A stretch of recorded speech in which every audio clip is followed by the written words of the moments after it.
I was talking to someone yesterday who just loves classical music and they listen to it all the time. And they were telling me all their favorite composers and just listing them all off. And I hadn't heard of them because I'm not that person who collects names of things and listens to it all the time. I like playing. I like performing. Yeah. And so it made me think, I was kind of bummed, like, I'm a fake classical musician.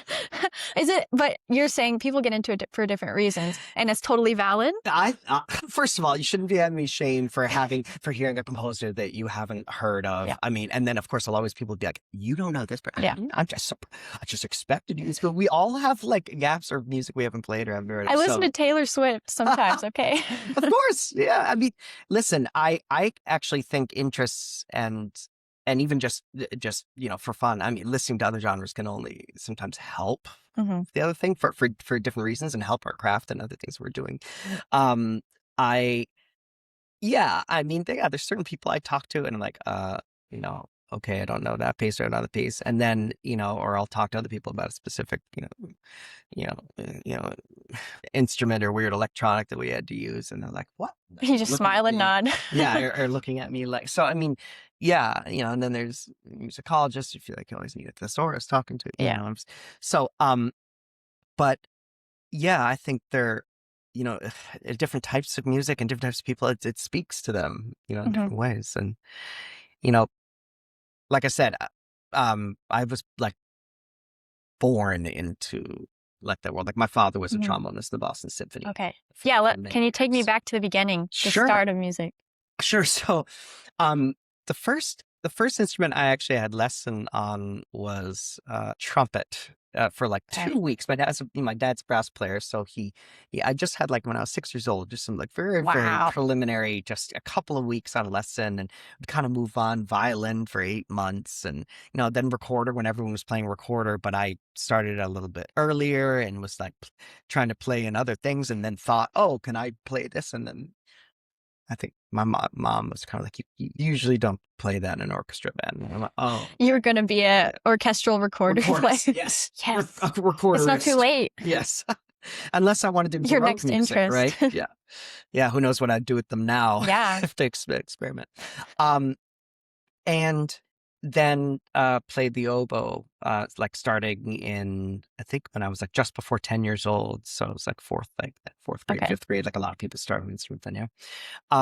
But yeah, my dad got into the Boston Symphony when he was very young, like 20. Wow. And that kind of had an influence on me thinking, okay, well, I'm going to practice and do as much as I can. And maybe I won't need to go to college either. Even though my father went to NEC for a couple months, and then he started auditioning for all these orchestras and got like principal of Boston. Wow. Yeah, ballet and opera and all these things. But he was, ever since, he wanted to play ever since he was 4. He saw it in Captain Kangaroo. And then he wanted to play, and they said he's a little small for that. And he was 9 years old. That's the best reason. Right. Exactly. Like that's much bigger than I am. And then he started when he was 9. And I mean, they had to literally pull the instrument off his face, get him to stop practicing. And he had like a thing with that I realized over time. It's like the oboe was probably the instrument that gave me like the first like serious musical voice. Like for me, that was like the way it manifested. Definitely on the oboe, I feel like I had like a lot of energy, a lot of like outward, and I feel like the oboe had this resistance that could kind of take my energy. And I loved English horn. I hated the reeds, which shouldn't be any surprise, but it was enough to like, sometimes you have to think, when you love doing anything, you want to take it seriously, there's always going to be elements that you have to work. Like we were talking on earlier before, turning the mic on the meme of the glacier, right? And the iceberg. The iceberg, yep. Yeah.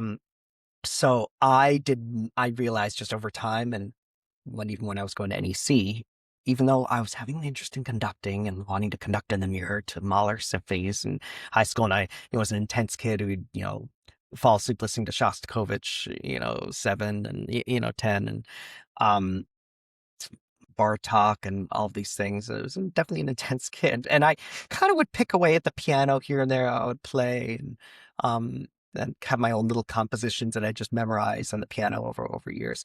And then I realized, okay, I don't know if I love this enough to slice my fingers out making reeds the rest of my life.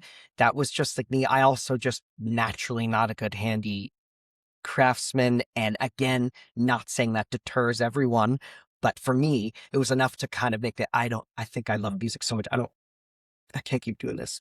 Thank you for watching The Practice Room. Please remember to like, subscribe, and comment. Also, contact me on Instagram or my website if you would like to be a guest or would like to suggest a guest. Links in the description. Thank you.